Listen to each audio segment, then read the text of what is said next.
Go ahead, Matthieu. Thanks. Okay, I think this is working. Okay, second half of the Matthieu marathon. It's a marathon for everybody here. This, for me as much as you, I guess. So I wanted to start with just, I had forgotten, this was a natural sequence of what I was saying before, but you will find some papers that pretend to know the numbers that are on all the arrows. Do not trust them blindly. So you can try to use these kind of things, but most of the times they will be making assumptions that you would really not be comfortable with if you knew them. So basically just reiterating the point that we don't know the numbers most of the time.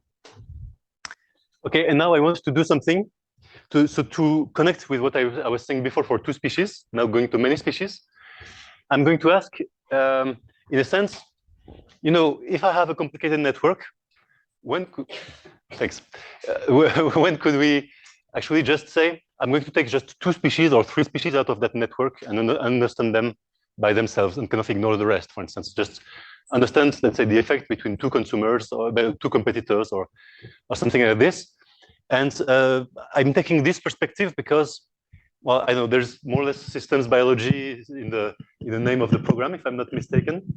And a classic idea in systems biology outside of ecology is this idea of you have a complicated network, but you can extract from it little patterns, little motifs, like feedback loops, feed forward type of things. And I'm going to ask, could you do that in ecology? And I'm going to try to argue that in the models that we use, this is very, very dependent on diagonal elements. So these elements that we don't know, the self-limitations are super important for whether we could do something like this or not. So if I go to the many species version of what I was writing before, so I've just simplified things a little bit and I rescaled things so that now implicitly there is one on the diagonal. So I'm assuming that all the diagonals are non-zero. Just so, because it's a nice way to see what happens next. But so this is not possible if the diagonal is zero, right? Or if it's negative, by the way. So what you have seen many times, I think, since the start of the past week, and hopefully should be more or less intuitive by now, or maybe it will be in the future, is at any given time, the dynamics depends on the spectrum of this, the full interaction matrix here, which is, you know, the diagonal, the identity matrix here, and this A matrix for the off-diagonal elements. But the equilibrium, if you solve this linear system, it's given by this inverse matrix, right? This susceptibility matrix that you've heard about several times. And so this is going to be very much in the continuation of what I was saying before. You know, when I wrote this short term versus long term, with short term was about A and long term was about inverse of A. This is still true in a many species system. That's the nice thing about Lotka-Volterra. You know, like the equilibrium condition being linear means it's just a matrix is just a complicated number, right? It's a multidimensional number, but most of the ideas that are true for a number are still true for a matrix. And so what I want to say is that the thing that's very nice is that now in this many species case, you can really interpret this inverse. And I'm not sure if you've seen that with Stefano or not, because I missed one of his lectures. But there's a very nice interpretation of what this thing here is.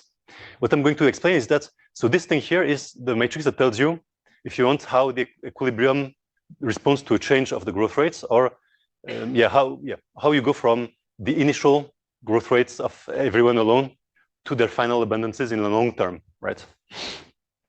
And because it's in the long term, because it's at infinite time, it combines all the indirect pathways of interaction between all the species. So what I'm actually going to use the board for one thing, which is yes. Yes, absolutely. So thank you. I'm going to actually write this here explicitly. I equals 0, so I have 1, in this case, minus A, in the way that I wrote, is the interaction matrix.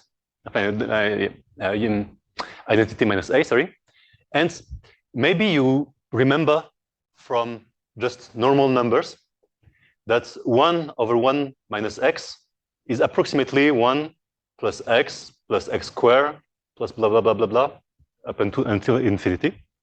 That's maybe a thing that many of you will have seen, which is true as long as x is smaller than 1. Obviously, when x is larger than 1, this is not true anymore. But up to 1, it's okay.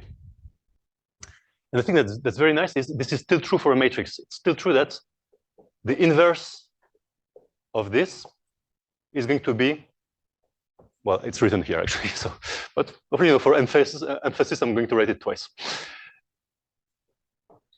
Under a condition.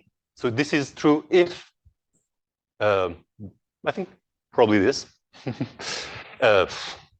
One, thank you. And this is true if something called the spectral radius of A, phi of A is less than 1. And this is called the spectral radius.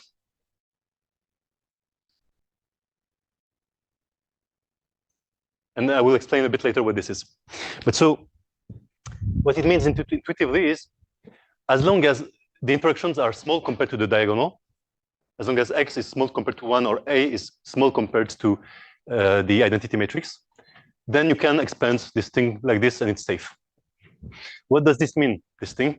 Well, I go back to my favorite picture of all the indirect feedbacks on a single species. So it's direct, A11. Then its feedback on the other is tied to A12, A21, as we saw. Its feedback through someone else is going to be A31, A23, A12. And so you can see that actually every higher power of the matrix is just longer and longer pathways. Like the square of the matrix contains all the length 2 paths between 2 points. So maybe I can write it this way. Since maybe it's obvious for some people, but it's maybe not obvious for everybody. A square ik is, by definition of matrix product, sum of aij, ajk. So it's all the way to go, all the ways that I can go from species I to species j through all the possible other species. And I sum all those paths, right? So it's kind of intuitive that this is what matters in the long term, right? The way that I am impacted, that xi is impacted by rj in the long term, is all the paths that go from j to I through all the matrix summed together. Mm-hmm. You had some normalization. You had some, in your former expression, it was A12 times A21 divided by. Sure. So, in fact, yeah, I can. It turns out that both are true.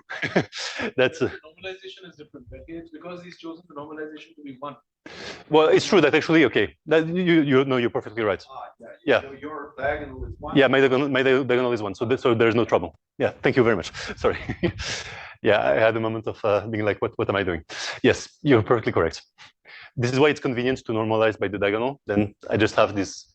And in a sense, another way to think about it is this A matrix here, this normalized A, is the non-dimensional, like Priyanka was doing it this morning. It's the way to get, like, how could you compare, if those things had units, how could you compare things of length 1 with things of length 2? They would have different units, right? So you need to have unitless numbers here to be able to compare the different orders, different lengths of paths through the system.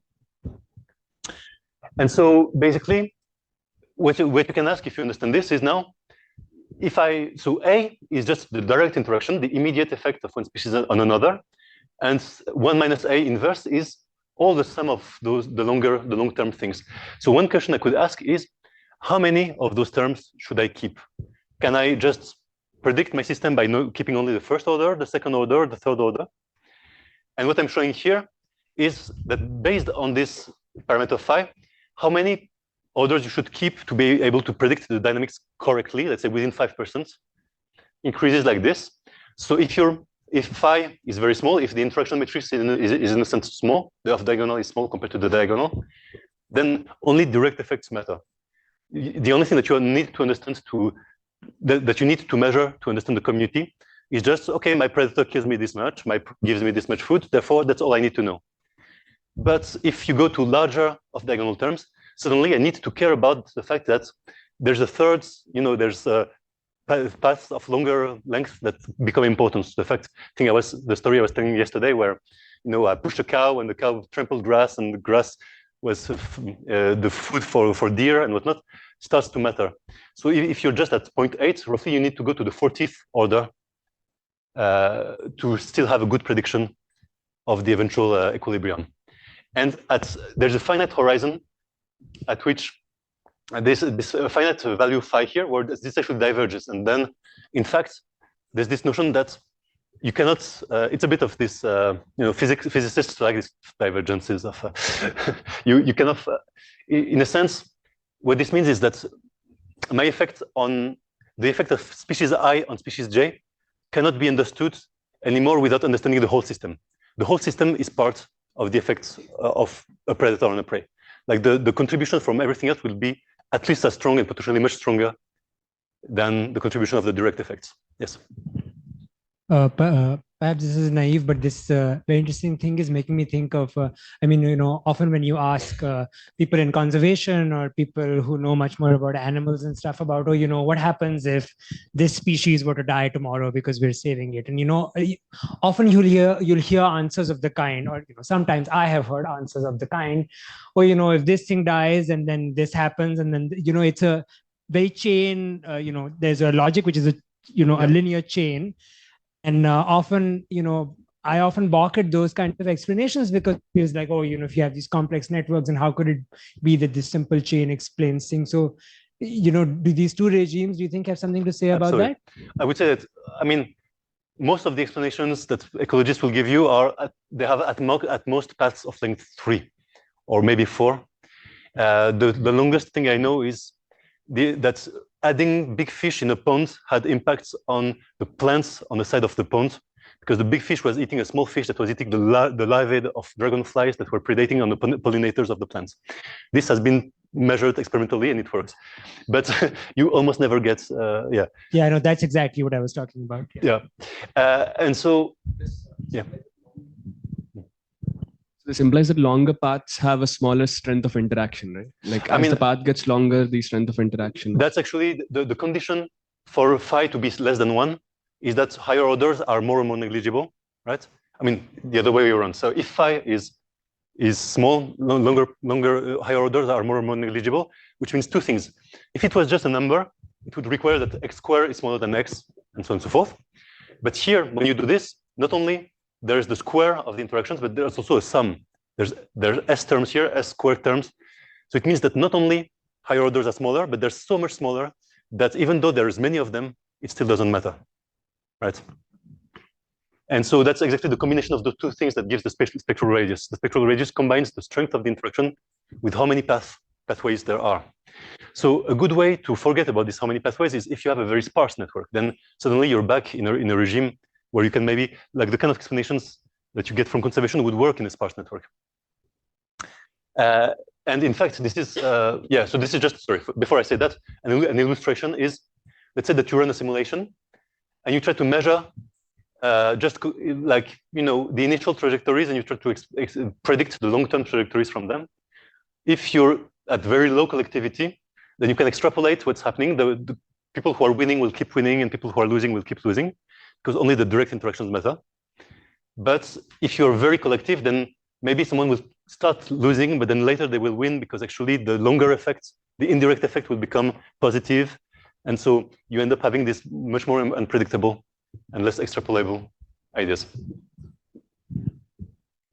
How about a time delay?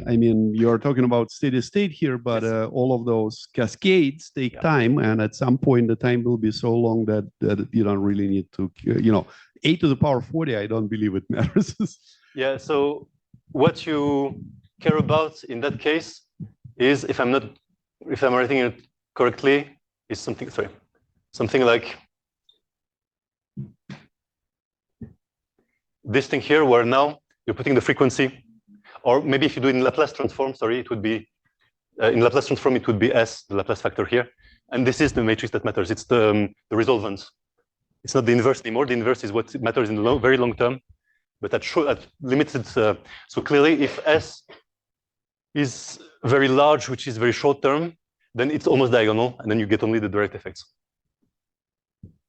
Okay. I'm happy to talk about this more later. So the point I wanted to make is that, this network perspective, to recapitulate what I said just before the break, this network perspective, it's very widespread in ecology. it's not always clear that it helps to understand the dynamics, at least. For description, it works. For causes, it kind of works sometimes. But for consequences, it's much more of an open challenge. And I wanted to compare this to usual systems biology, where you have, let's say, circuits, like gene regulation circuits or these kind of things, which usually are much, much, much sparser. And this perspective, this Uri Alon style systems biology, I've not really seen it work in ecology. Maybe there's a way to make it work, but so far, it feels like those are two different regimes of what biology can do. That's my gut feeling. You're welcome to disagree. If you manage to do something like this that works in ecology, like write it. Yeah, maybe not too. Somebody who tried 8 years. Okay. Well, thanks for the sad news. So, okay, now what I want to do is, okay, the second half of this lecture is the thing where I really go into the brand of things where I'm comfortable technically and I can talk about my own research and these kind of things, which is closer to what Stefano was talking about, which is if I don't understand what the structure is doing to the dynamics, I can go to randomness and then I can say many things. But you've heard a lot of that story already. There's still more things I could say that I feel are interesting. But I think since it's late and this is a marathon and whatnot, I would like to switch to something that's a bit more like mild, easy listening type of thing. So I will switch to philosophy of science if you agree, and I will do the randomness tomorrow. Is that okay with everybody? Thanks. So this will make it very annoying for people following the lectures on YouTube to I'm not doing a mishmash of all the lectures, but well, deal with it. I don't remember how you put it on the screen. Oops. Oh, F11. No. Yeah. How is it? Yes, if you can. Sorry.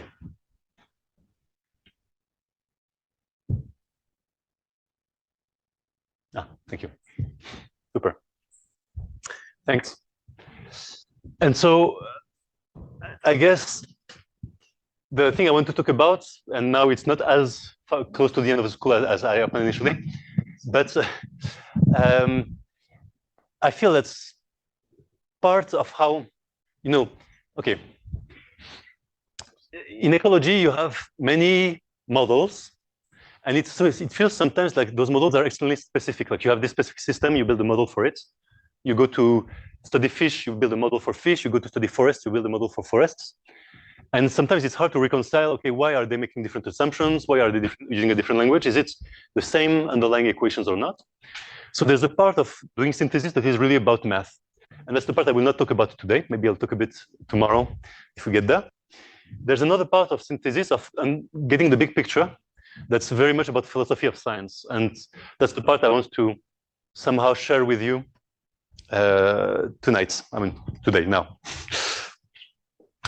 And I feel that I was pushed to that just because by going to a different field, you have no choice but to try to understand, you end up, you have no choice but to do philosophy of science, I feel. I mean, it's very hard to understand what the heck is happening in a different field without being a bit philosophical. And the thing that's annoying is that it started by saying, by the kind of models I do, which are the random models, which I will talk about tomorrow. So it doesn't really work in that way, but it doesn't matter so much for what I want to say here. What I want to say is that, okay, most of my research is on what I would call partially structured Lotka-Volterra models, which is Lotka-Volterra models with many species, some randomness, and some simple structure, like what I talked about before in networks. And you can spend your whole life doing that. Maybe that will be my destiny. I don't know. But it's a very specific. It feels like it's a very specific choice in the space of all the theories you could have made in community ecology. And so I want to share with you a bit the idea that if I look back at what are all these branching points, what I could have done differently, what would be the other theories I could be making, or the other ways I could be thinking theoretically about ecology. And I want this to be I have many slides, but I really don't need to go through all of them. So I want this to be a discussion as much as you feel like is useful. So I guess I will start from, so yeah, I guess by the end of this lecture, somehow I would be very happy if somehow you had a sense of what are those possible choices, and what the alternatives would be, and how much we can unify them, or they're really forever separate and doing different things forever. Okay, so that's the game. And before I go there, I want to make a distinction that was actually, I think, articulated, I believe, by Stefano, I'm not sure, but for sure by someone last week, which is the difference, a distinction I would make between a model and a theory. And the point I want to make is that when I came into mathematical modeling for biology, I felt that we have this broad modeling language that we all share, like ODEs, PDEs, SDEs, these kind of things. But then beyond that language of saying I'm going to use differential equation, every time I go to a different system, I need to build my model from scratch. So if I'm studying, let's say, this type of plants, I will decide from scratch, ad hoc, that I will need to put like 6 compartments that I separate, the rosette into 3 sizes and the plant into flowering plants, and there are 2 compartments of dormant seeds. And all of this is informed by biology, right? The biologists will tell me, if you want to understand the biology of the system, you need to somehow break apart your system into these species and to connect them, and how you connect them then will be some kind of differential equation or something like that, right? Things we all know to do. And it feels like it's very hard to be doing that. I mean, for me, some people are very comfortable and very good at that, at finding the right way to cut the world into math pieces that is specific to every system.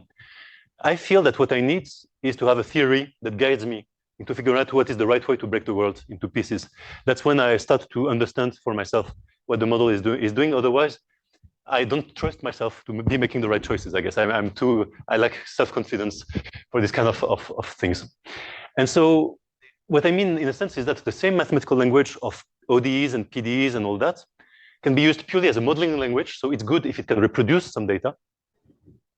But also as a theoretical language, which is what questions does it push us to ask, right? So what are the things it tells us to measure in the world? What are the questions it tells us to ask?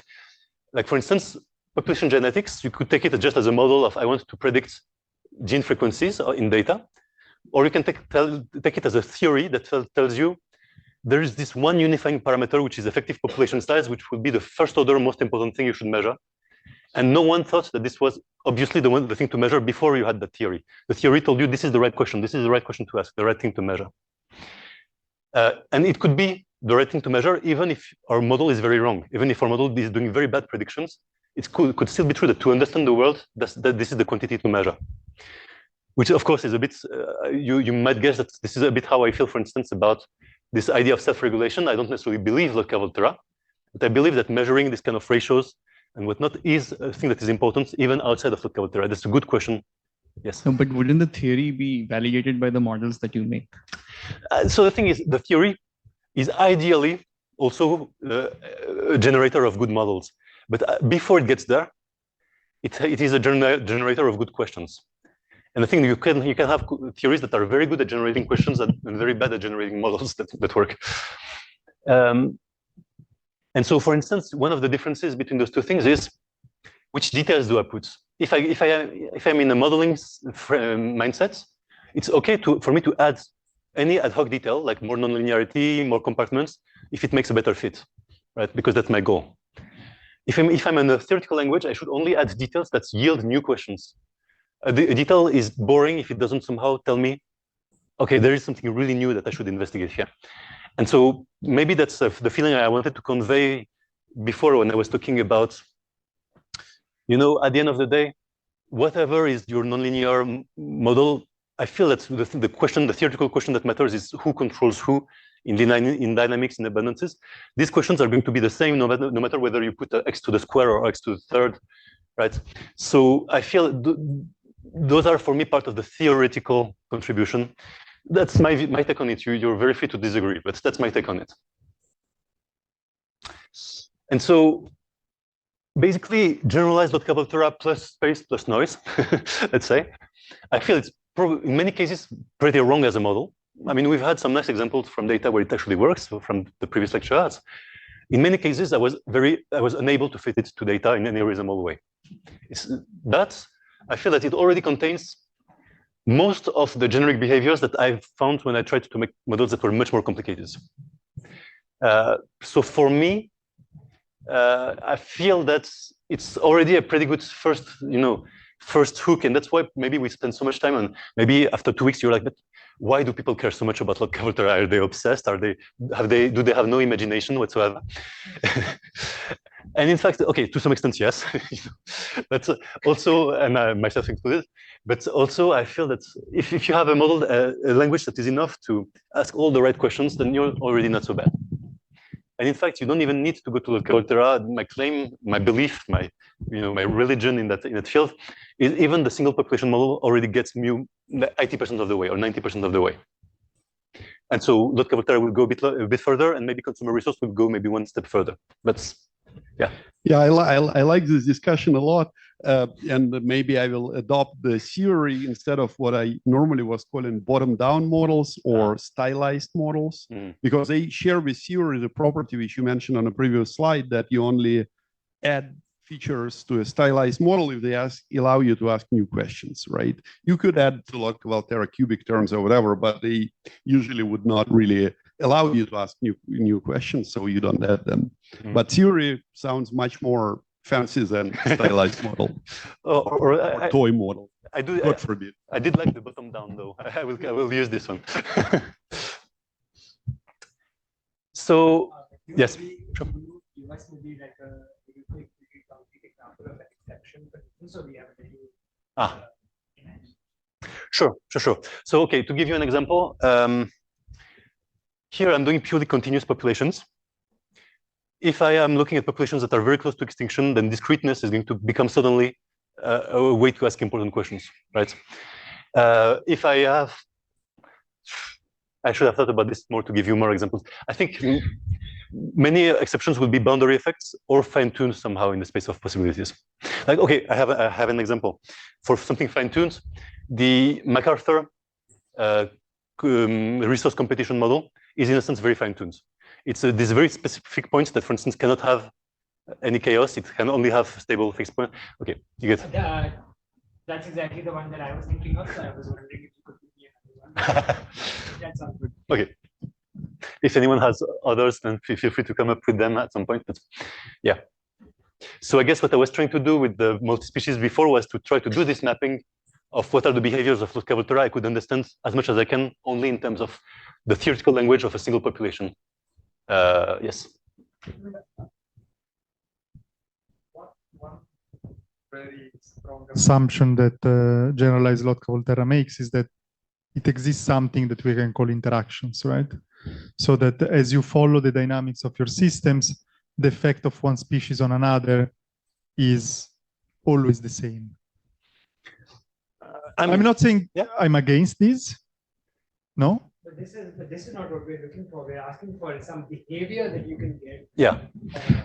I feel that there are many behaviors that you get in the same way in a model where the AIJ would change over time, and in a model where they're fixed, right? You know, like Samir Suwais looks at this annealed or partially annealed AIJ that change over time, and it's just a combination of a constant thing plus a completely random.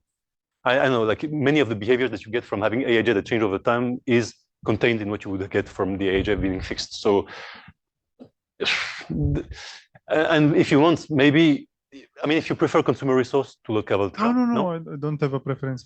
It's just here in my generalized Log Cavalterra, I mean, it includes consumer resource with biotic resources, right? That's still in Log Cavalterra. So I'm even allowing maybe that the right AIJ would be AIJ with some kind of virtual species that are, you know, like this kind of hidden variable, I mean, virtual variables, virtual particles, right? Maybe the right AIJs are not the AIJs that you would go out and measure. They're interactions with some effective, like the effective population size, right? It's not a real population size. Yeah. I don't know. Does it make sense to you or not? Yeah. Yes, on one hand. On the other hand, I don't understand where to stop in this. So, practically speaking, look at your work and ask yourself how many questions I could have boiled down to a much simpler model, right? Or to just a single species. I mean, you're one to talk about using the stochastic logistic for everything, no? So, no. I know. Yeah. Okay. I have to think about. Well, okay. Maybe I'm happy to maybe re-intervene a bit later if you. Thanks. I'm sorry if I'm not answering in a very satisfactory way. Oh, yeah, sure, please. Yes. Yeah.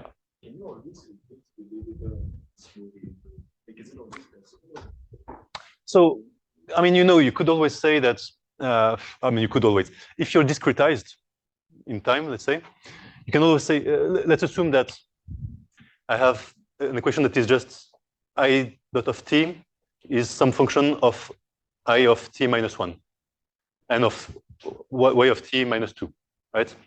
Now I could call this x and I could call this z, right? And I could replace a delay equation by actually non-delay, higher dimensional sets. Always, I'm not a mathematician, so I don't want to say always. I'm sure there is some kind of exotic construction in which it's not true, but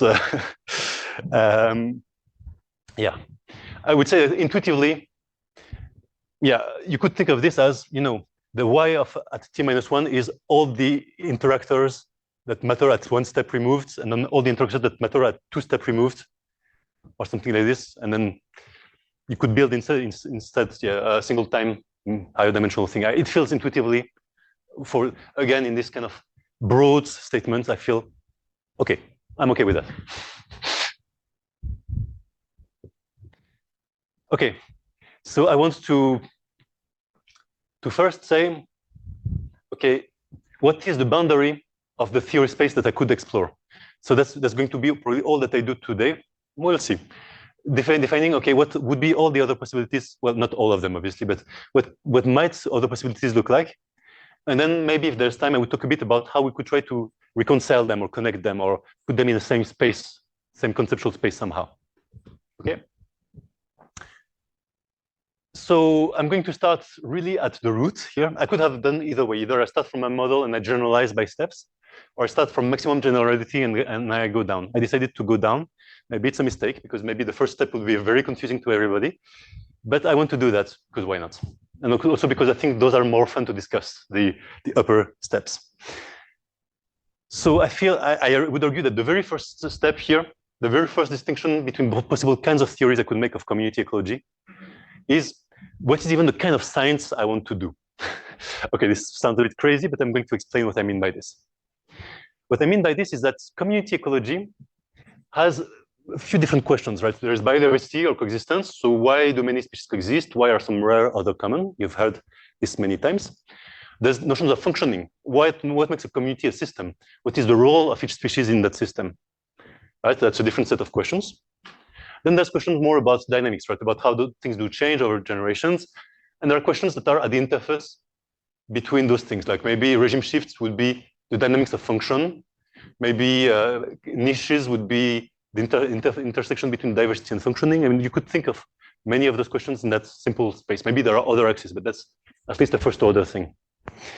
The problem with this is, okay, it's nice if you just say, I have this list of questions, now I can do theory on them. But where did these questions come from? Historically speaking, they come from very different fields, different disciplines or scientific traditions that come together. The question of biodiversity comes from naturalists going around and collecting species, from people describing the world. The question of functioning comes from physiologists and molecular biologists asking, look, I understand an organism. Would an ecosystem be like an organism? Could I think of an ecosystem like some kind of superorganism where things have roles, where there are organs? Can I think of those big processes? And the dynamical system things come from mathematics, physics, and so this is the meeting of really three different types of sciences. So just to give you an example, if this is all about animate objects, right, about species, if I were doing the same kind of questions for inanimate objects, let's say for rocks, I could be doing the natural history of rocks, and that's geology. So I'm classifying rocks. I'm asking why is this specific, why is phlogopite here and granite there and monzonite somewhere else? Or with the same rocks, I could be doing the dynamics. So, well, okay, the same volcano that creates, these volcanic rocks, how far will it throw the rocks, right? And it's really not the same science. I think we'll all agree that the goals and the questions and the things that are exciting here are not the same as there. And somehow all, The QIP, there was some properties of rocks. yeah, I have no idea what those things are. I should know, but yes. Yeah. So if anyone is a geologist, please, like help yourself. But yes, so there are those plutonic rocks and the volcanic rocks that's in color, and then I don't remember what those things are. Quartz content versus something else. Who knows? Seems like they have it figured out. Yeah, but this looks a lot like the kind of maps I was showing yesterday, right? These maps of ecosystem types with a few axes, right? So in that sense, this mapping of possibilities is what geologists do and what ecologists of that family also do. Mapping the space of possibilities and saying there are little, this I will call granite. This I will call quartzite. Okay. So this is one way of thinking of what are the different traditions. I want to go even more abstract and even more philosophical and weird, and you're free to throw ripe fruit at me if you don't like it. At the core of it, I feel there's at least three very different epistemologies, three different types of ways of doing science, of asking questions. What is always going to be true is in any scientific endeavor, there's something Y that is what I know and assume, and something X, which is what I explain from it, right? That seems to be always the case. Now, with this thing, there are different ways of going about it. One way would be to say, okay, what I know or what I assume is what's happening at the small scale, and I explain X by the fact that it is made of that. Or what I know is what is happening at the large scale, and I explain X by how it is useful to that. Or what I know is what happened in the past, and from it I explain X in the present. I'm going to go to each of those examples to give you a bit more of an intuition and why those things are very different. So for instance, the classic thing that we all know, right? The thing that we like to do with models, the thing that is obvious is I have some complicated object. I'm going to reduce it to simple atoms. The atoms I know I can measure, or I can assume something simple about them. Even if I never saw them, I could assume something simple, like, the ideal gas. No one had seen an atom, but they could assume it's made of little balls that jump around and bounce around. And just from assuming something simple about the parts of the system, I explain something complicated about the states of the system. So I'm assuming simple states and simple dynamical rules for the parts. And from there, I get complicated states and complicated dynamical rules for the whole. That's the thing that's obvious, that's what comes to us most obviously when we want to make a mathematical model, right? Now I get to the ones that are a bit less obvious. The other one, the second one, is what is simple, what I understand well, is what is larger. And from something large and simple, I explain something small and complicated. It seems weird, right? Because you would expect that the large things are complicated and the small things are simple. But that's because we're so steeped in this, I would call that reductionist or upward explanation mode, that it's obvious for us that larger will always be more complicated. This is not actually true. I mean, it is true in some sense. I mean, physics is correct in some sense. So it's true that atoms are very simple and that I am more complicated than an atom. But in a different way, what you could think about is, what is the theory of evolution saying? Like the Darwinian argument is saying the way I will explain a behavior or the function of an organ is by relating it to something that is larger and more simple, which is selection on the whole organism. The specific organ is selected for many complicated things.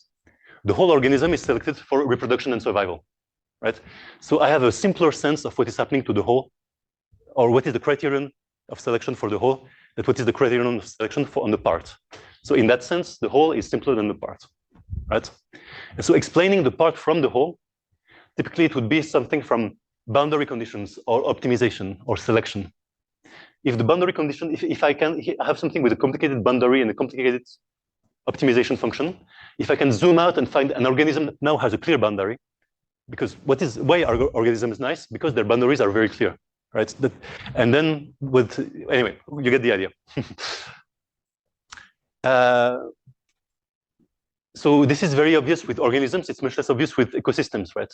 If you zoom out from a tree, how far should you zoom out until you find clear boundaries and clear optimization or clear selection? That's a completely open question. No one knows if there is a way in which this kind of explanation really works. The one place where it works a bit is actually in ecosystem ecology. We know that at the large scale, there are things such as the carbon cycle, the nitrogen cycle, the water cycle, that are somehow very robust, very stable. And so in a sense, they're much simpler than the dynamics of any individual plankton species, any individual tree. So somehow you can maybe explain a tree through its role in the carbon cycle, right? The tree is going to do complicated things, but you can somehow understand that it has to be there for the carbon cycle to be in the way that it is, and the carbon cycle is in a sense simpler.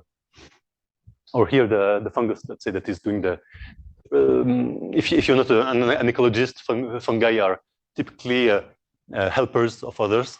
They do a lot of things that are useful, like they recycle matter, and lots of things like this.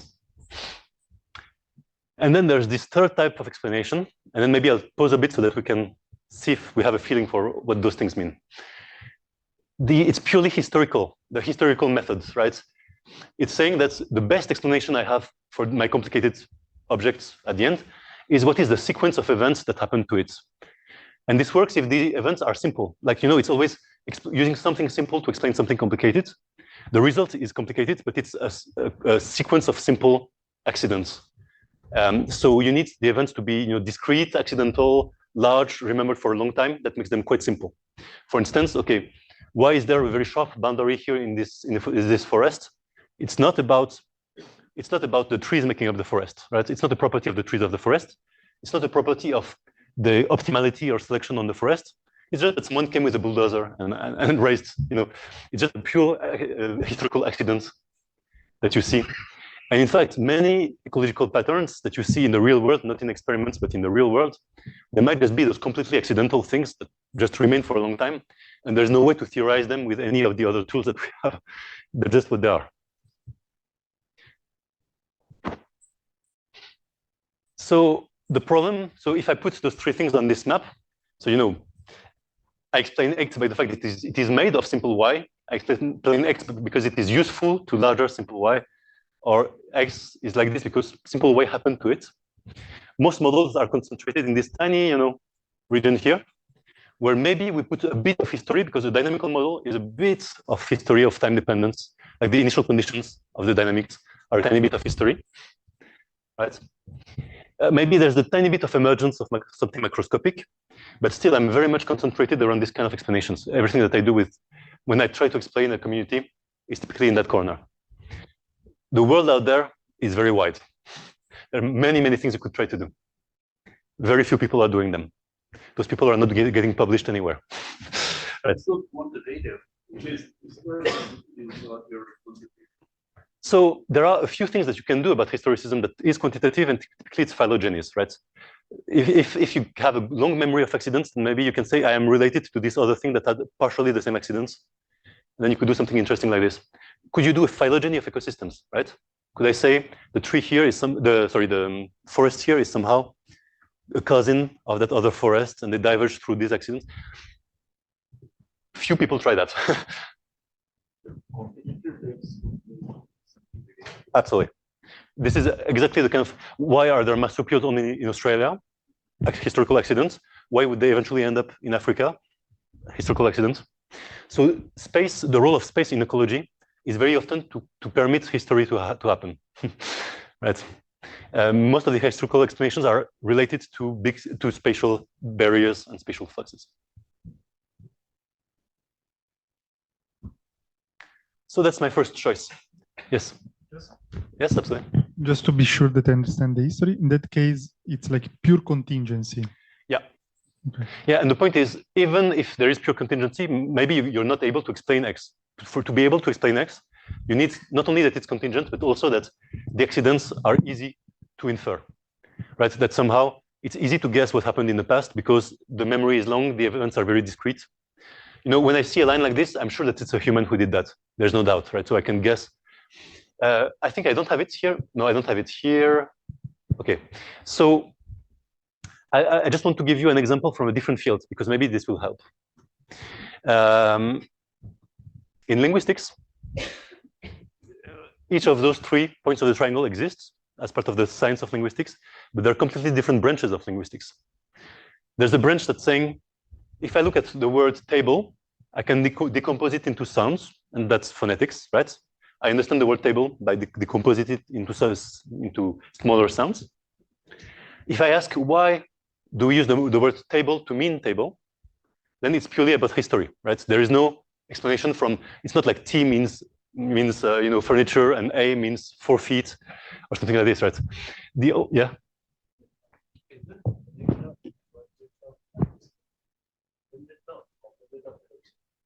So I would argue that actually it's the tiniest deviation from reductionism that people allow themselves.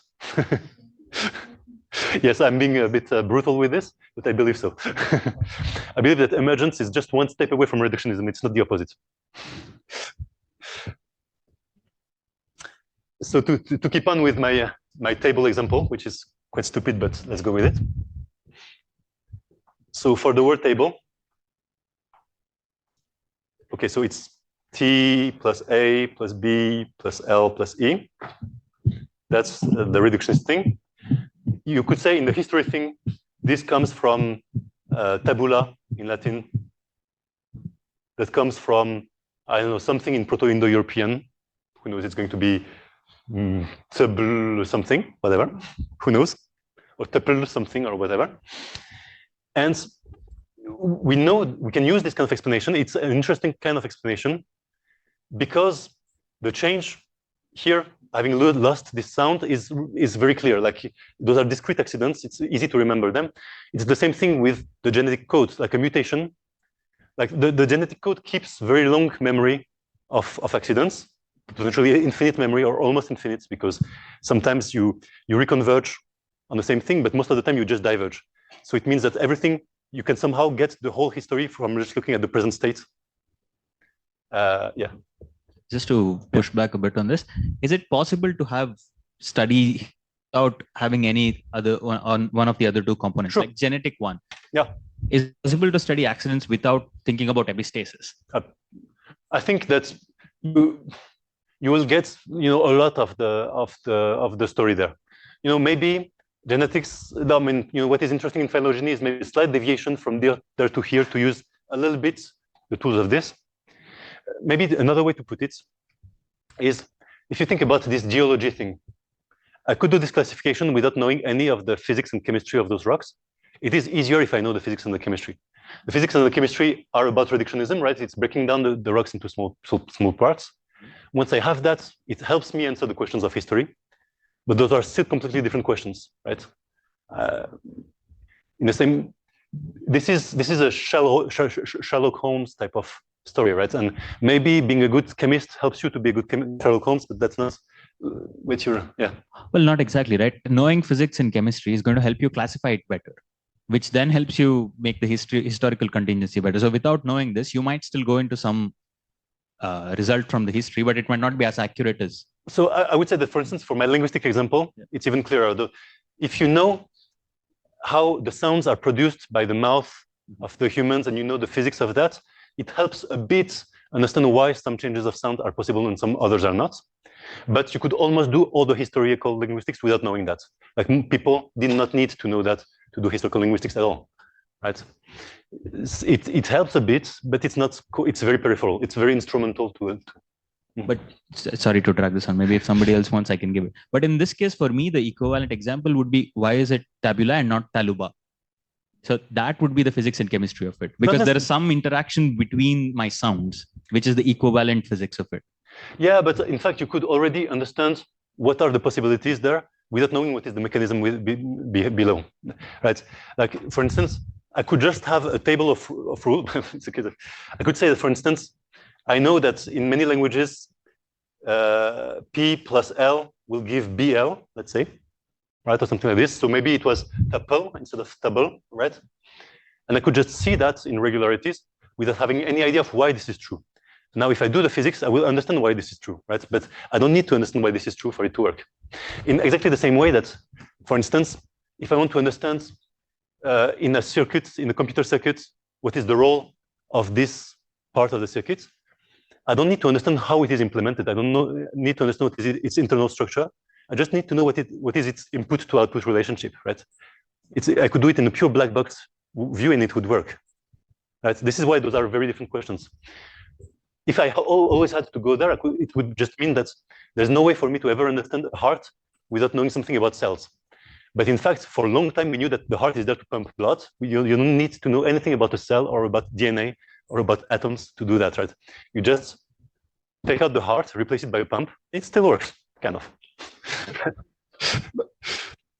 Yes. I'm confused about the what this classifies. So does this classify answers or it classifies questions? Questions.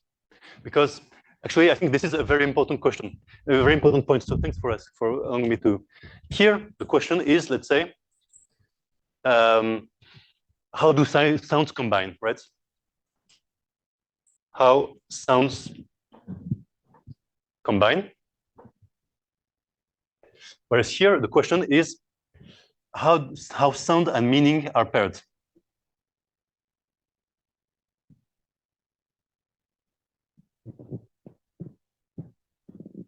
It turns out that in language, the only way to ask questions about the relationship between sound and meaning is history. There is no explanation from decomposition or from optimality, right? The word table is not optimal either. It's not the optimal word to say table. So in fact, you're really asking different questions. And the upper thing would be, if I put the word table in a sentence, what is the grammatical function of that word in that sentence? So is it subject of the sentence, object of the sentence? And that is a question that, again, you're not going to answer by looking at the history of the word or by looking at the subsets of the words. The fact that table is subject in my table is big is completely independent of whatever history of table or of the composition of table, right? It's entirely about the role of table in a larger context of the sentence. Which again, the sentence is simpler than the word. In the same, there's this exact parallel that I find very beautiful, that in biology, we say, I will make an organism by assembling bits, and if the organism survives, then it was fit. In linguistics, the way that people do grammar is they make up sentences, they go to a native speaker, they ask, is this sentence good? And the speaker will say yes or no. So the speaker is just being like God saying this is fit or this is unfit, right? So we have a simple test on the sentence at the sentence level that allows us to understand the roles, the complicated roles of the parts in a sentence. So for me, I really feel that there's an interesting analogy between, I don't want to belabor it for too long, because it's still the first step of the thing. But I feel I would love to discuss that longer with anyone who wants, because, okay, spoiler, this is recorded. So, I mean, it's not, I'm not, yeah, let's say it's a kind of a confession, let's say, which is recorded. So it's awkward, but it's okay. I think most of my work is here. And what I would like to do is here. I would really like to do theory that is here, and I have no idea how to do it, or I have a very vague idea how to do it. But I feel it's possible. I feel there's something very interesting to be done there. This is the top down. Yes. Yes. Maybe this is an obscure example, but in many languages, the word for mother has the mer sound in it, right? Yes. So is it because of anatomical constraints or historical? Like how do you even differentiate? Yeah, you ended up with one of the few examples where actually it's probably something about the actual underlying mechanism, anatomical mechanism, or maybe something about optimality. I know. That's usually you do not have functional convergence in language, except for mother and father, right? You have usually in mother and p in father, right? Or variants on it. And it's probably just a consequence of what are the easiest sounds to pronounce for a baby or something like this. Who knows? But yeah, most of the other words, it's not true. But you know, the world is never perfect. Like a bit in the same way that when you're putting initial conditions in a dynamical model, you're putting a tiny bit of history. You know, here you're putting a tiny bit of reductionism in a very historical question. By the way, one thing I want to note is when you put initial conditions in a dynamical model, those are things that you need to bring ad hoc, right? You're the one imposing it as the theoretician. There's no theory telling you this is the right way to impose initial conditions. And I think that's part of what I wanted to say before. No, I don't know why I said that. Okay, sorry. So yeah, when I do my Lotka-Volterra model, I'm doing a reductionist model. I'm saying X is made of Y, X is a community, Y is species or individuals or something. That's how I'm going to make simple assumptions about individual or species to explain complexities of community. Yes? to max conversion. When you say you do reductionist science, I mean, especially in this kind, asking this kind of questions, it's very important. I mean, resolution becomes very important. At what resolutions, what are the kind of questions that you want to ask? Is that always obvious? Like at a very high resolution, there are some questions that become non-redundant. For example, in the heart problem, if you look at the cells and are trying to figure out, okay, what in the cells is making the blood pump, I mean, that is not a great question to ask at that resolution. So is that very obvious all the time? No, absolutely. I think that's really the point of this, is that maybe each of those things is a way of asking different questions. So you could say for any object, I could take all three viewpoints on the same object. But for given objects, one viewpoint is usually much simpler or much more effective than others. In most of physics, the reductionist viewpoint seems to be the simplest way, because you make simple assumptions on the parts and it works, right? When you're doing, let's say, this kind of historical linguistics, it seems like the simpler type of explanation is going to be historical explanation. When you're looking at the heart, maybe the simpler explanation is the selective one.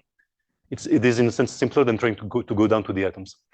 But it doesn't mean that the other ones are bad. It just means that they're harder to make work for the same objects. Yes.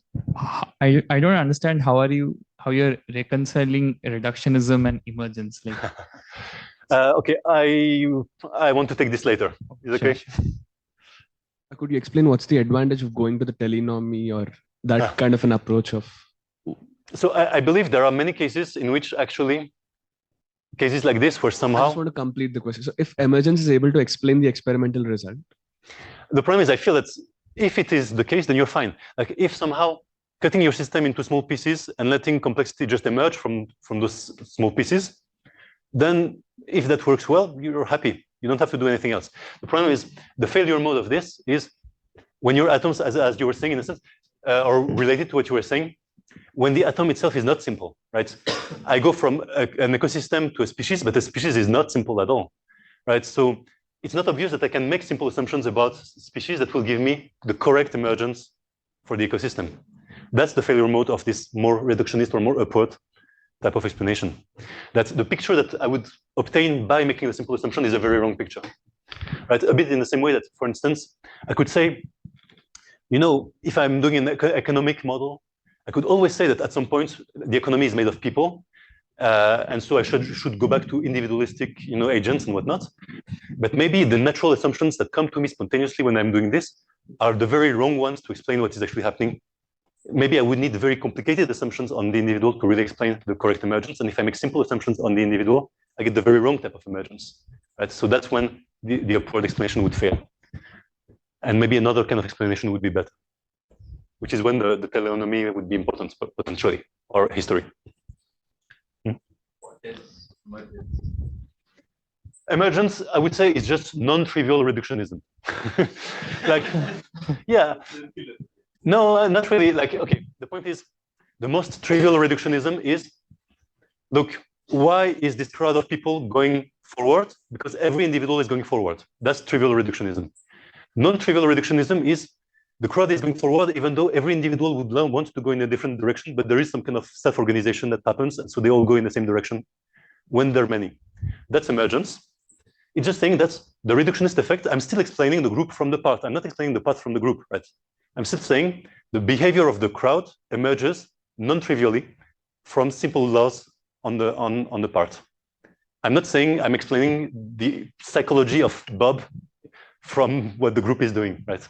That would be teleonomy, which is why emergence is only one step, the tiniest step towards teleonomy that you can get away with in reductionism.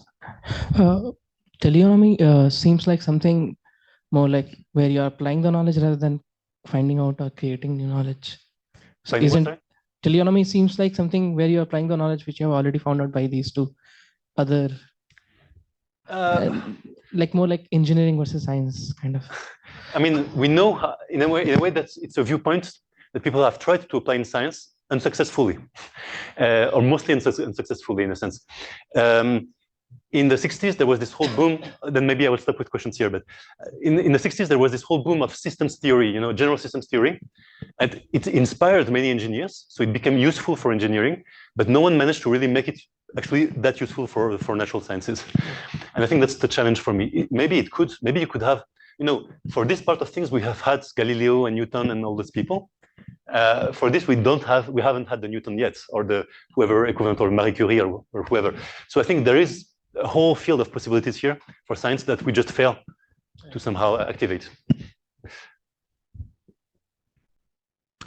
Okay. So the first question I wanted to ask, and I'm happy that we spent time on this. It's fine that it took a bit of time.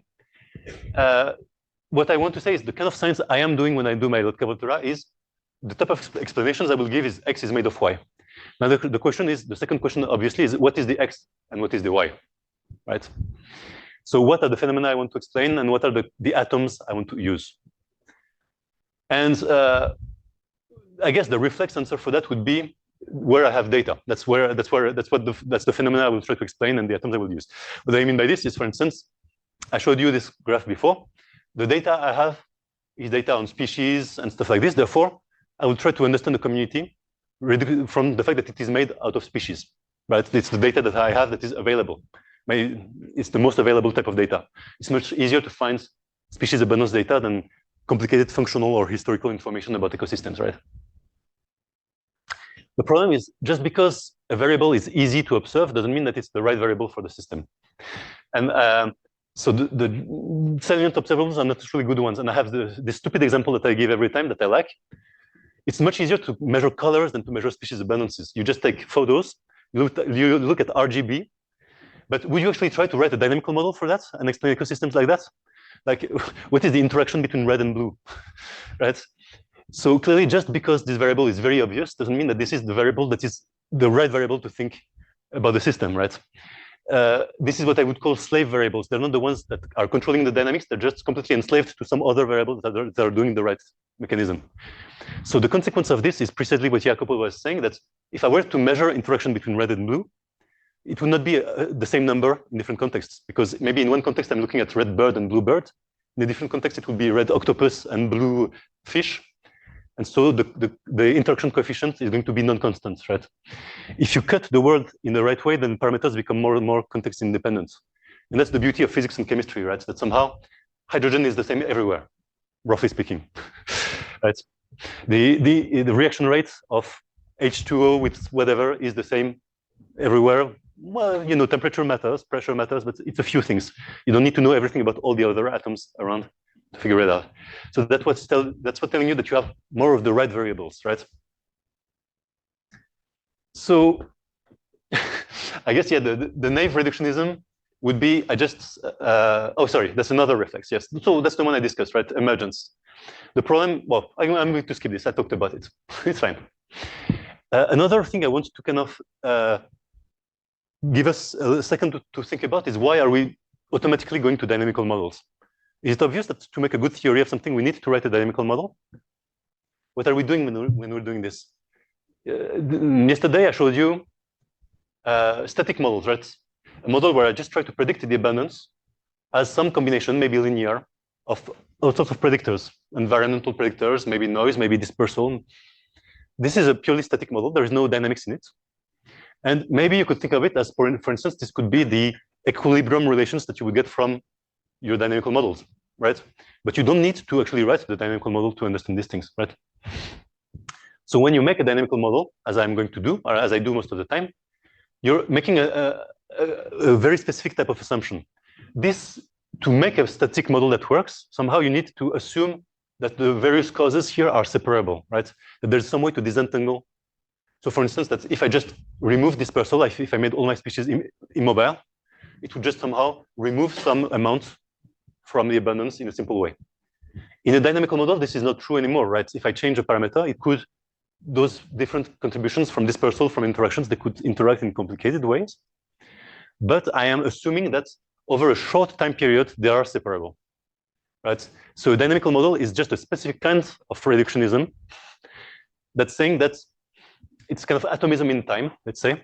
it's saying that over a small dt, I can really decompose those causes into things that are simply more or less additive or multiplicative, but in a simple way, right?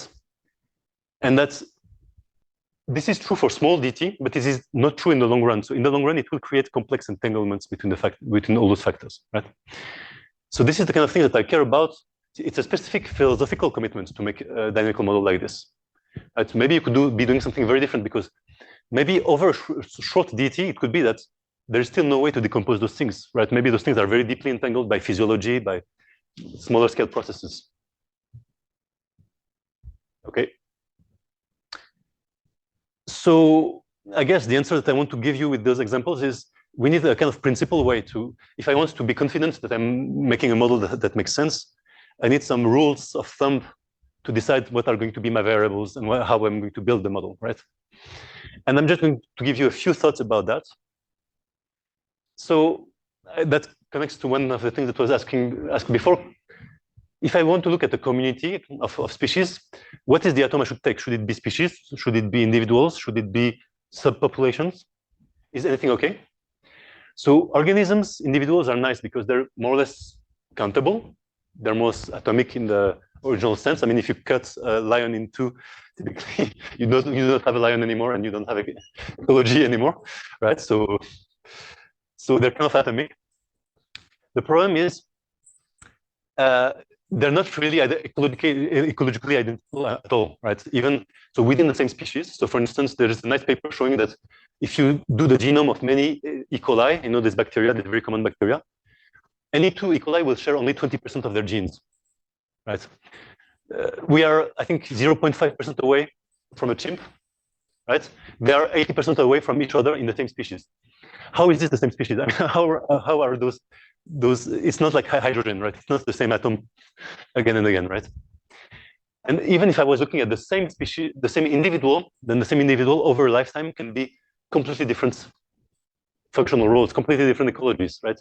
Same insect, we start by something that crawls on the ground, and will be something that flies at a different time. So when I write the niche of that species, of butterfly, which niche am I writing? Is it the niche of this thing? Is it the niche of that thing? When I say the niche overlap should be small or large, it's not obvious, right? It's not clear at all. Anyway, this 20% number is wrong. It should be 80% something, because the core genome is roughly 4,000 genes and like 4,600. I think this is including the shoot, what's the name? Sorry, plasmids. Thank you. As somebody working specifically on E. coli genomes, it's number. Okay, thank you. That's not to self. Replace 80, 20 by 80. Well, 80 is my kind of okay. Ballpark. I'll try to remember that for when I correct the slides. Thanks. You have a reference?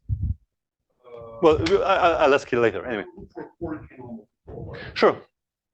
But I mean, I guess the point is that if you include the plasmids, it's functional. What is the functional? Like two E. coli could be very different through horizontal transfer of plasmids.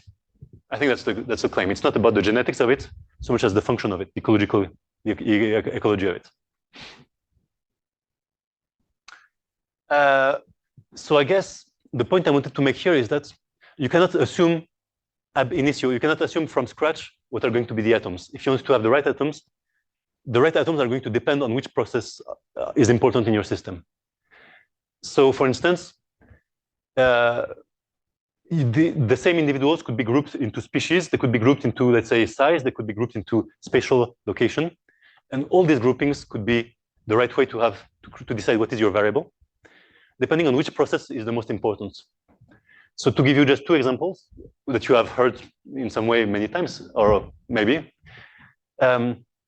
in the ocean, lots of people actually make models where you don't group fish by species at all. You just group them by size, because again, large fish eat small fish, and large fish of one species will eat small fish of the same species very often. Like many fish do not care at all. They're just eating their own babies or the babies of their neighbor.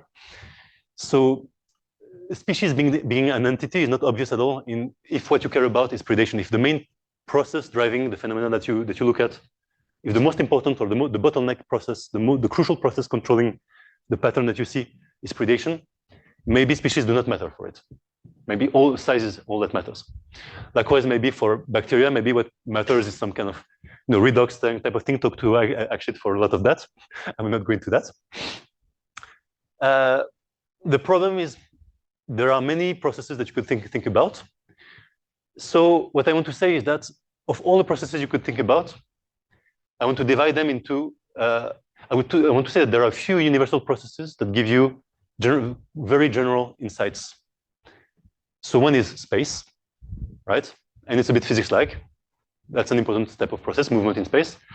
Another is stochasticity, right? That's again physics-like. And then, okay, maybe you could have, if any, you could have something like conservation laws, maybe that would help explain things. But then the one that is a bit unique to life is reproduction, right? So in a sense, I would want to say that I do not care about species because biologists care about them. If I'm putting species in a model, if I'm making a model of species dynamics, it's not because species exist. It's because I believe that somehow reproduction is the most important of all those processes. That for the phenomena that I'm going to look at, they're going to be driven more by reproduction than by anything else. If that was not true, then species might not be the right way to group entities. And I just want to say that briefly, and then maybe, briefly, that this reflects what is happening. Like there's an animal going around and killing things, and I want to model that. I'm just going to say predation is a kind of selection pressure, a kind of demographic change caused by one species on another. It's a very reductive, like you lose all the details of what is actually happening in those processes, right? You just transform them into simple parameters of your demographic model, and that's what we do. And so in a sense, it's saying it's only true if those details were kind of not so important. So, okay, I think I'm going to skip a few things. So then I guess putting those two things together, the reductionist thing is so the thing I want to explain is communities, but what do I want to explain about them and how do I explain them? The upward direction is community is explained by its composition, and the fact that I believe that I want to look at phenomena that are caused mainly by reproduction tells me that populations are going to be the basic entity. Why? Because a population is what is invariant under reproduction. If you think about it from a physicist point of view, it is what is the thing that is conserved by this process. I do not change which species I am under reproduction. So this is why this is the right way to group things, in a sense, if your process is reproduction. It's a symmetry-based driven, I guess, way of thinking about it. I don't know if that helps anyone, but I like to think about it this way. So this is why we end up with, we always start from that, right? We always start from something like that, saying that's the basic process I want to care about, and everything else would be some kind of modulation. All the other processes that I hid, that I could imagine are important. I'm just going to put them into actually what is this R, right? How does it change? What is its value? Yeah. You mentioned that reproduction doesn't change the species, but like that's where you introduce mutation. So you're anticipating just a little bit. So, okay. In a way, you see what I'm arriving at is obvious starting points, but I hope that what I'm giving you is some way of thinking, but wait, under which conditions would I have done something different? Like, why would I necessarily start from that? Why is it obvious that I should go there? Maybe reproduction is not the main process for my pattern, and so I should do something different, right? Hopefully, I don't know if that helps, but at least it helped me. So, how do I want to say? Okay, now the question is, okay, this is what I'm going to talk about. For some reason, I have decided that the main driver of my phenomena is reproduction. Why would you decide that? There are some hints, some reasons why you might decide, but I will not talk about them here. And for some phenomena, it's not going to be the right choice. It really depends on what you want to theorize. But okay. So now the question is, I have a model. This is a simple model. How do I make it more complicated, right? Where I'm going to put the depth, the complexity of my theory. And that's yet another choice. And that's exactly where I get to mutation and these kind of things. What I argue is that population dynamics, it's this common framework for ecology, evolution, and epidemiology. all three of them are doing population dynamics. The only difference between those sciences, if you go look at what they do, is they do not put the complexity in the same place. They will put depth or complexity in a different place. So for instance, evolution without ecology, the purest idea of evolution, is an idea a bit like, let's say, molecular evolution. So what is molecular evolution? It's just you have, let's say, proteins or other molecules, and they have a fitness space, and they, through random mutations, you will explore that space. And this is deep down an idea that evolution without ecology is about fitness, like fixed fitness landscapes, right? So the question is just how you move in that landscape now, but the deeper idea is fitness is something that's fixed, that's given by the environment, by the universe, by the laws of physics somehow. It's given by God, who knows? And so on its own, it's obvious that it will give eventually, survival of the fittest. This is COVID strains. Obviously, if you have nothing else, at some point, the best COVID strain will replace everything. So the only thing that could be interesting, that could be emergent, that could be complex, it's not from the fitness point of view or the selection part. The selection part is trivial. Any complexity or any interest will come from chance. So demographic stochasticity. That's most of what population genetics is asking. Population genetics, most of the time, will say, I have different mutants, they have a fixed fitness. Now, because of population size, are they going to fixate or not? Right? So it's all about the chance. That's where there's something interesting. It could be about space. That's another thing that population genetics does, right? Like if I have a DEEM structure, maybe you've heard this word, or spatial structure. Or it could be about the details of the reproduction. So for instance, if you have sexual or not, these kind of things, or mutations, which is basically turning R into a matrix, right? I'm saying that now, instead of R conserving my population, what would happen if my R actually mixed the things a bit and I could go into I could mutate, or it could be some function of the two parents or something like this, right? So the matrix will not give you really sexual reproduction, by the way, it's a bit of a bad, but it would give you mutations, right? Mutations are a bit like R being a matrix. Okay.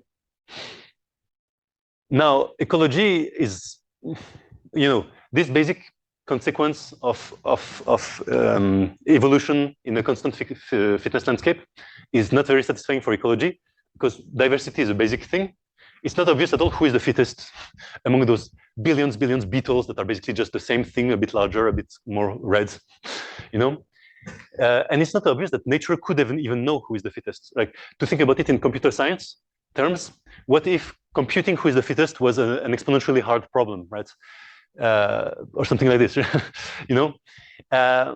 so the basic theoretical trust of ecology compared to evolution, I'm doing this very naively, of course, but if I had to draw very cartoon pictures of them, is that fitness is not constant. That's the basic thrust of ecology is fitness has to depend on what is outside of me, the environment, and how I impact the outside.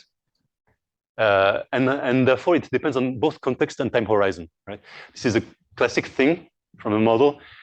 Why do parasites do not evolve to be infinitely virulent? It's because if you ask about their fitness, at short term, it's better to be very virulent, but then you kill your host, and therefore at long times, you're less fit if you have high virulence, whatever. So I guess obviously this is a thing that evolutionary theorists are aware of, but in evolution this is going to be an added complexity, whereas in ecology this is the starting point. This is really the ground of what we're doing, right? And so this is why obviously somehow we end up with what Cavalterra is just saying. What is the most obvious way that fitness would depend on context somehow? It would depend on context through the other variables that I'm modeling. Or in a single, this is a single effective thing that I will show maybe tomorrow, which is this dynamic single population with delay. And so, yeah, I mean, it's nothing else, right? It's still just reproduction. Reproduction is still the central limiting factor. The point being that now what is interesting about ecology is just how the species will change, like how the fitness will change over time through external forcing and through my own impacts on it, right? So that's where all the non-trivialities of ecological models are going to be. If I ask myself, I'm a physicist, for instance, or a mathematician. I could be doing models of neurons. I could be doing models of genes. What is going to be new if I do a model of ecology, right? Rather than any of those things. Anything that's going to be new is places where somehow, for some reason, reproduction is going to interact with, is going to have interesting consequences. The fact that you have multiplicative growth is going to have interesting consequences in itself or in how it interacts with space, with chance, with all those things. If you don't have this central role of reproduction, then you would get the exact same prediction in your ecological model than in a neural network model. There is nothing specific about ecology if not that. Yes? It could also be interpretation. Sure, and that's always valid. But if you ask yourself, for instance, what is the new math or the new physics that I will do if I work in ecology rather than neuroscience, it will come from there. At least, yeah. Unless you do some of those further away theories, but at least most of it, and that's why we talk so much about population dynamics in this school, is the obvious way for physicists or mathematicians to learn something new, to do something new, is interesting consequences of multiplicative growth and reproduction. Yes?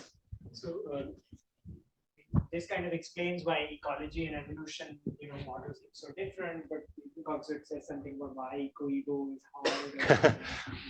I don't really know about that. I haven't thought about it very deeply. But I guess in a sense, am I talking about that? I'm not talking about it.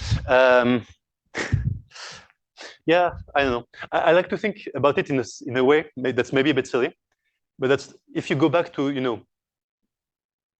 dn over dt, so 1 over n dn over dt. Oh, let's see, I'll write it like this, equals Rn minus NaN, let's say, or something like this. Evolution is mostly about making R into a matrix, and ecology is mainly about making A into a matrix, right?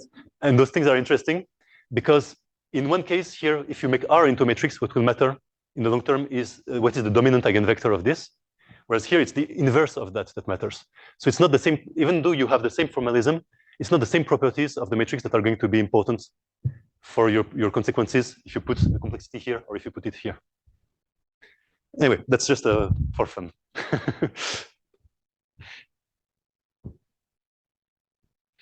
So, okay, now if someone asks you what is ecology, you will say, it's when A is a matrix.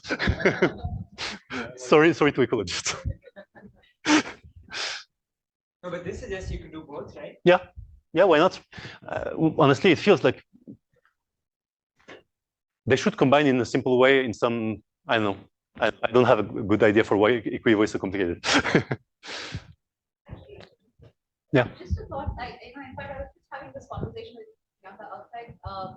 Ecologists also are looking at absolutely some proxy for it in terms of vital rates and demographic transition. Absolutely.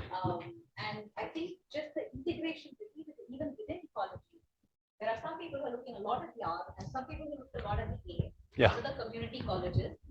And I think the net model is what seems to be. Absolutely. No, thank you very much for this point. It's very interesting. People who focus on the R are either population ecologists, typically.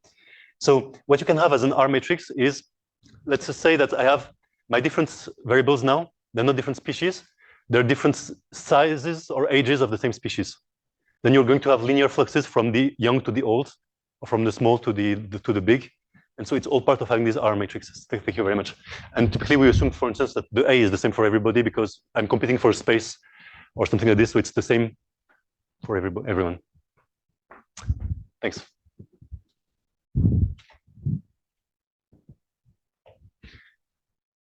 And I guess because of what I said, the stereotypical question that an ecologist will ask, that we've been asking from the start, is when I look at the pattern, is it caused mostly by the R or mostly by the A, right? Is it the environment or the interactions in some wider sense that are causing the pattern I'm seeing? So most of what theory is trying to do when we see a pattern, let's say this biomass pyramid or these kind of things, is at the end of the day trying to resolve this. So that's why I really feel that most of the questions are already there. It's yeah. Anyway. Okay. I think honestly I have 5 minutes left. Am I going to go into this? maybe I'm going to go one slide into. I can take 1 minute maybe to let a question emerge, because again, I have this technique of throwing as many ideas as possible on you, and maybe something sticks. But maybe you need just a second to breathe and to tell me if you want to say anything, and then in the last 5 minutes I will make 1 point. Could you give an example where reproduction? You mentioned that reproduction is unique to ecology and how it is different the networks that you deal with. Could you give a concrete example of how? An example in which, sorry, what? Reproduction will have an interesting consequence on it. Yes, absolutely. So my claim, in a way, is Jacopo showed you, for instance, how you get very different intuitions when you do a random walk that is additive than when you start to look at an exponential stochasticity. And for me, that's a very good example of something interesting about ecology. I mean, ecology is not the only place where you have multiplicative growth, mind you, but it's one of the classic places. So anything where you would have a trivial result in stochasticity alone, but you get something non-trivial when you have stochasticity plus multiplicative growth, is going to be an interesting consequence of looking at ecological systems, in a sense. So, for instance, one of the reasons, and actually it's good because it allows me to maybe give you another thing I wanted to say, I hesitated to say, which is, how do I know that the patterns I'm looking at are driven by reproduction, right? For instance, so if I look at abundance distributions or time series of species, how do I know that if I look at those time series are really driven by reproduction rather than driven just by rain was changing over time and the equilibrium of the species is just tracking the rainfall, and it has nothing to do with population dynamics and reproduction. It's just sometimes this plant is happy, sometimes it's sad. Well, one of the things I could say is, if I look at the statistics of those time series, and the fluctuations seem to be multiplicative, so it means that the variance is proportional to the mean square. This is not something that is obviously a consequence of rain, whereas it's something that is obviously a consequence of reproduction. Reproduction being the driver of this, in the sense of growth rates changing, right? As Jacopo talked about yesterday morning, I think, would be an obvious way to get these multiplicative fluctuations. So maybe that is a hint that if this is the pattern I try to explain, these fluctuations over time, maybe reproduction is the core process behind them, or at least one core process behind them, right? Okay. Yes. When we talk about evolution and adaptation, when we talk about evolution and evolution, like, for example, we talk about the same species and the variations within them. And when we talk about communities, we talk about different, let's say, species interacting. At the very least, I guess we do not go into a resolution finer than that. In the case where there is a mutation which has changed a phenotype, for example, the classic example of the white and the gray moth during Industrial Revolution in London. So now, I don't know, how do you reconcile that when you are trying to I mean, this is a vague question. No, I mean, yeah, I guess I feel that if you're asking, for instance, I have a set of phenotypes that could exist, and I allow mutations that take me from one to another. That's like putting a matrix structure into the R, like saying that maybe reproduction could take me from gray. At the moment of reproduction, there would be a mutation that would take me from gray to white, or the other way around. And this you could put into any ecological model. Yeah. So I think this is perfectly compatible with an ecological model. Does that answer your question? Or yes. So I mean, I don't know. Just to confirm, we are going to now differentiate based on the phenotype, phenotype on which whatever force absolutely the community is. Yeah, exactly. So now you would need to distinguish phenotypes within a species. Absolutely. Right. So I mean, in that case, we are going to model the two conditions separately in terms of ecology, right? I mean, you would, in fact, yes, I have two populations, two ends here that would be the two phenotypes. Right. And you would have to think about, do they have the exact same ecology the rest of the time? Are their interactions the same or not? And these kind of things, yeah. Like pre and post speciation, it will be completely different. Absolutely. And I would guess, for instance, this is an example where maybe you would not have a big difference between an ecological model and an evolutionary model that is all about standing variation and these kind of things, right?